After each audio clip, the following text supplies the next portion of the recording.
الرحيم الحمد لله رب العالمين وبه نستعين وصلى الله وسلم على سيد الأنبياء والمرسلين وعلى آله وأصحابه أجمعين ومن تبعهم بإحسان إلى يوم الدين ما بعد. آج کی اس نشست میں انشاءاللہ اللہ سبحانہ وتعالیٰ کی صفات علیہ میں سے المستعان اس سے متعلق پڑھیں گے انشاءاللہ. اللہ سبحانہ وتعالیٰ کی صفات سے متعلق میں ہر درس کے آغاز میں ایک تنبیہ کرتا ہوں کہ جو ہی ہم ہندوستان میں خلیجی ممالک میں بھی اور خاص کر یہ جو ملک شام اور مصر وغیرہ ہے اشعریت کی بھرمار ہے، اشاعرہ کی بھرمار ہے. تو ایسی صورت میں صفات علیہ سے متعلق اللہ سبحانہ وتعالیٰ کے اسماء الحسنہ سے متعلق جو اہل سنہ کے جو قواعد ہیں اس کو اچھی طرح سمجھنا چاہیے. بہرحال اس سے متعلق ہم نے کافی دروس دے چکے ہیں، اس کو آپ پیچھے جا کے سنیں تو پھر قواعد معلوم ہوں گے انشاءاللہ.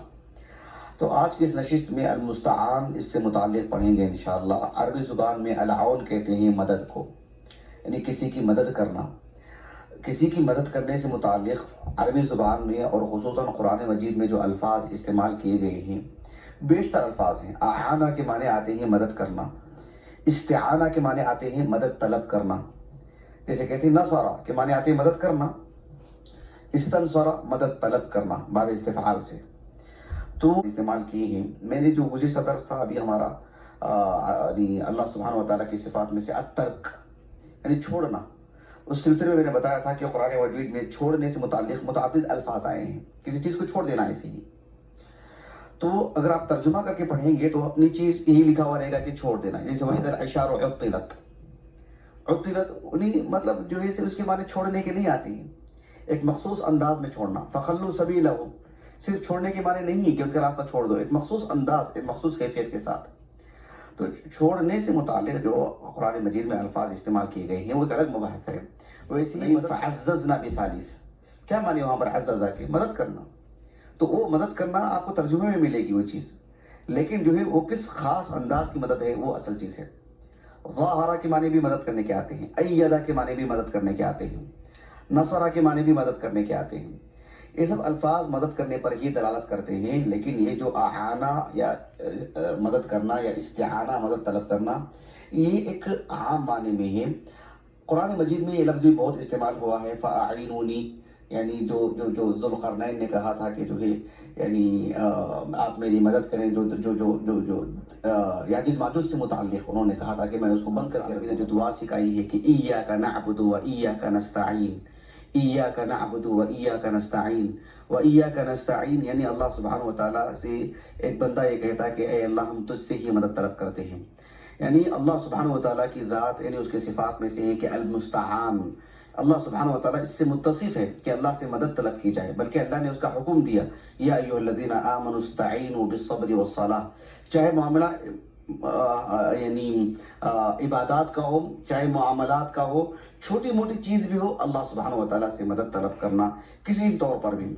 آپ دیکھیں قرآن مجید میں یعقوب علیہ السلام کا قصہ ہے. جب اخوان یوسف نے یوسف علیہ السلام کو ایک کنویں میں ڈال دیا تو یوسف علیہ السلام کے بھائی آئے اور آ کر کے جب یعقوب علیہ السلام کو ایک چھوٹی خبر دی، ایک بن بنائی چیز پیش کی ان کے سامنے، تو آپ نے کیا فرمایا؟ فَصَبْرٌ جَمِيلٌ وَاللَّهُ الْمُسْتَعَانُ وَاللَّهُ الْمُسْتَعَانُ وَاللَّهُ الْمُسْتَعَانُ عَلَى مَا تَصِفُونَ. یعنی اللہ سبحانہ وتعالیٰ ہی سے مدد طلب کی جائے گی، اب اللہ ہی کے اس کے سپرد کیا جائے گا معاملہ. وَأُفَوِّضُ أَمْرِي إِلَى اللَّهِ ہم نے اللہ سبحانہ وتعالیٰ کے سپرد کر دیا اپنے معاملے. یہ بہت اہم چیز ہے کہ ایک بندہ افتقار جسے کہتے ہیں یعنی بالکل اپنی عاجزی، اپنی کمزوری کا اظہار کرتا رب العالمین کے سامنے. یا ایھا الناس انتم الفقراء الی اللہ. اللہ رب العالمین نے سورۃ الفاتر میں بیان فرمایا کہ اے لوگوں تم فقراء ہو، تم محتاج ہو، تم ضرورت مند ہو اللہ سبحانہ وتعالیٰ کے حضور. یہی وہ معنی ہے اس کا. ایک حدیث مبارکہ آتی ہے متفق علیہ حدیث ہے، بہت طویل حدیث ہے، واقعہ افک جس میں مذکور ہے. صحیح بخاری میں تو متعدد مقامات پر ہے، یعنی کتاب الشہادات میں، کتاب التفسیر میں، اور صحیح مسلم میں کتاب التوبہ میں یہ حدیث موجود ہے. کافی طویل حدیث ہے، واقعہ افک جس میں موجود ہے، جو ام المؤمنین عائشہ رضی اللہ عنہا پر جو گھناؤنا جو الزام لگایا گیا، اتہام باندھا گیا آپ پر. آپ دیکھیے اس میں ام المؤمنین عائشہ رضی اللہ عنہا کو جو کہ ایک عفیفہ تھیں، پاک باز تھیں، اور رسول اللہ کی حریم تھی، وہ صلی اللہ علیہ وسلم آپ کی زوجیت میں تھی، اور صدیق اکبر کی بیٹی تھی، اور صدیق اکبر کی بیٹی سے کہیں زیادہ بڑھ کر کے وہ رسول اللہ صلی اللہ علیہ وسلم کی بیوی ہونے کے اعتبار سے آپ کا مقام اور مقام آپ کا بلند تھا، اور معاشرتی اعتبار سے آپ کی جو حیثیت تھی ام المؤمنین عائشہ رضی اللہ عنہا کی، ایک حادثے کے تحت آپ پر الزام باندھا گیا۔ ام المؤمنین عائشہ رضی اللہ عنہا نے کیا کہا، یعنی اپنے جو ان کے سامنے جو بیٹھے ہوئے تھے ان سے کہا کہ جو ہے واللہ ما اجد لی ولکم مثلا الا کما قال ابو یوسف یعنی یعقوب علیہ السلام، یعنی میں اب جو تمہارے سامنے میری جو صورتحال ہے بالکل ایسی ہی ہے جو یوسف علیہ السلام نے جو بات کہی ہے وہی بات میں آپ کے سامنے کہوں گی۔ ابھی کہا کہ فصبر جمیل واللہ المستعان علی ما تصفون، یہ ایک رٹائے جملے نہیں ہیں۔ آپ غور کیجئے، ام المومنین عائشہ رضی اللہ عنہا کی شخصیت کو رکھ کر، آپ کی زندگی کو رکھ کر، رسول اللہ صلی اللہ علیہ وسلم کی زوجیت میں تھیں، آپ علیہ السلام کے نکاح میں تھی، وہ ابو بکر کی بیٹی ہیں آپ، اور جو ہے یعنی کتنے مناقب ہیں آپ کی، کتنی منقبت ہے آپ کی، اور ایسی صورتحال میں ام المومنین عائشہ رضی اللہ عنہا پر کیسا الزام لگ رہا ہے؟ چھوٹا موٹا بھی نہیں کہ انہوں نے جھوٹ کہہ دیا ہے، انہوں نے کچھ ایسے کہہ دیا جیسے کہ یعقوب علیہ السلام نے کہا، میں وہی بات کہوں گی۔ یعنی یہ چھوٹے جملے نہیں ہیں، فصبر جمیل، اور اس صبر پہ اترنا، اور جو ہے واللہ المستعان کہنا، تو اللہ کی مدد آئے گی، اور آئی اللہ کی مدد ایسی کہ جو آیتیں نازل ہو گئے یہاں پر، کس قدر حسن ظن کا ہم کو اللہ پر، سبحان اللہ۔ اس دور کے اعتبار سے کوئی عام ایک من باب الاخبار میں آپ کو کہہ دوں اور آپ کے علم میں اضافہ ہو جائے، میرے علم میں اضافہ ہو جائے اور آپ درس بند کر دیں، یہ مقصود ہے اس کا نہیں۔ یہ کہنا میں چاہ رہا ہوں کہ یعقوب علیہ السلام کی صورتحال دیکھیے، آپ نے کہا اللہ المستعان، تو کیسے اللہ نے آپ کو پہنچائے ان کی بیٹی کے تک، کیسے جوڑا ان کو، کیسے آخری دنوں میں ملے آپ، ایسے معلوم ہوتا کہ کوئی فلمی انداز ہے، کیسے جوڑا گیا آپ کو، اللہ اکبر سبحان اللہ العظیم۔ آپ دیکھیں ام المؤمنین عائشہ رضی اللہ عنہا پر کیسے الزام لگا، لیکن آپ نے کہا کہ واللہ المستعان۔ یہ دور حاضر کی بھی بات ہے، میرے اور عائشہ کی آنکھوں سے جو آنسو نکلے، کہا کہ انہوں نے اب ایک آنسو بھی باقی نہیں رہا ان کے، ایسے الفاظ آتے ہیں خود صحیح بخاری کے اندر، یعنی اس حدیث کے اندر۔ میں نے ایک چیز ایسی نوٹ کیا تھا، یعنی اس سے قبل بھی جو ہے کسی درس میں اس حدیث کو میں نے پیش کیا تھا، لیکن دوسرے ایک موضوع کے تحت آپ غور کیجئے گا کہ جو ان الذین جاءوا بالافک عصبۃ منکم کہا قرآن نے، یعنی ام المؤمنین عائشہ رضی اللہ عنہا پر جو الزام لگائے تھے وہ ایک جماعت تھی، وہ ایک جماعت کا کام تھا، یعنی اللہ تعالیٰ نے کہا کہ ان الذین جاءوا بالافک، الافک کہا قرآن نے اس کو، یعنی ایک اس حادثے کو جو انہوں نے الزام لگا، افک یعنی ایک جو کہ واقعہ ہوا تھا اس کو انہوں نے جھوٹے انداز میں پیش کیا۔ میں جو سمجھانا چاہوں آپ کو، یہ جو ام المؤمنین عائشہ کی جو برات ہے، ایک تو قرآن مجید کی آیتیں ہیں، دوسری بات یہ ہے کہ قرآن مجید کی وہ جو آیتیں ہیں وہ آپ پر ہی نازل ہوئی ہیں، عائشہ ہی مراد ہے اس سے، یہ کیسے معلوم ہوا ہم کو؟ وہ صحیح بخاری کی حدیث سے، یعنی جس طرح سے دیکھیں الجزاء من جنس العمل، میں یہ کہنا چاہ رہا ہوں کہ جیسے ہوا بالکل اس کا بدیل اللہ نے ویسے عطا کیا آپ کو۔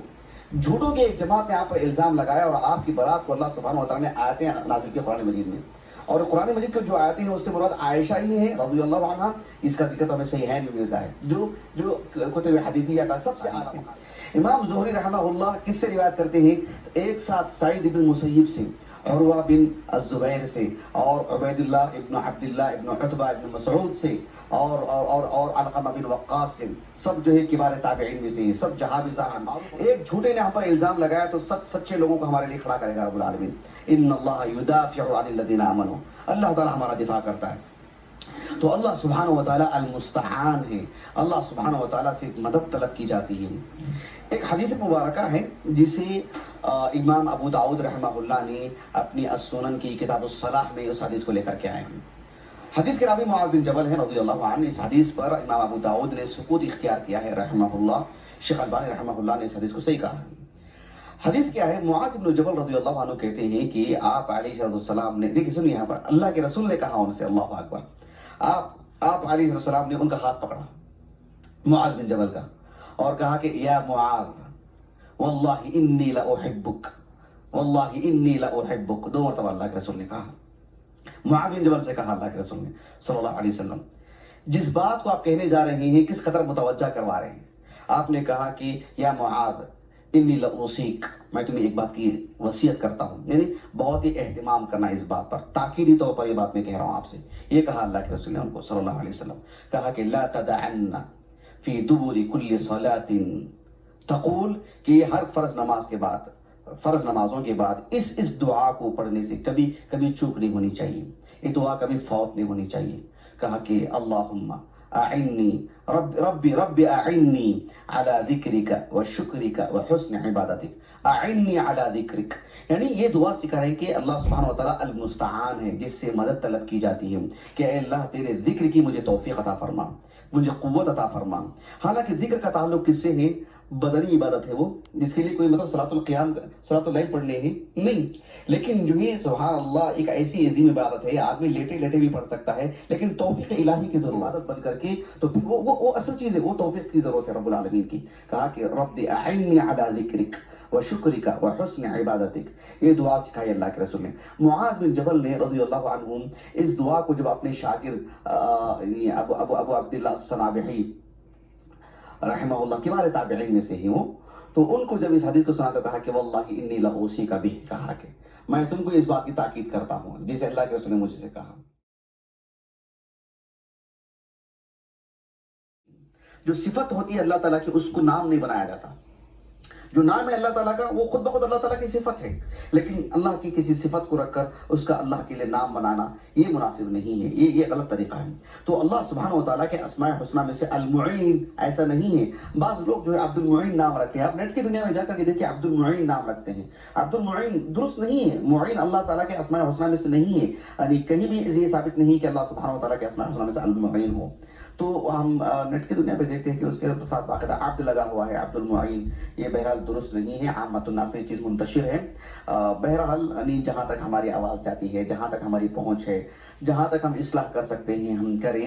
بہرحال اللہ رب العالمین جو ہے المستعان ہے، اللہ رب العالمین معین ہے، مدد کرنے والی ذات ہے وہ، اللہ تعالی ہمارا مددگار ہے، اللہ تعالی ہمیں بس اللہ سے جوڑ کے رکھے، اللہ تعالی بس تو ہی ہمارا مددگار ہے، تو ہی معین ہے، تو ہی مستعان ہے، اللہ تعالی ہمیں اللہ سے جوڑ کے رکھے، اللہ سبحانہ وتعالی ہمیں اللہ اپنے قریب کر لے، اللہ تعالی ہمیں نیک اور صالح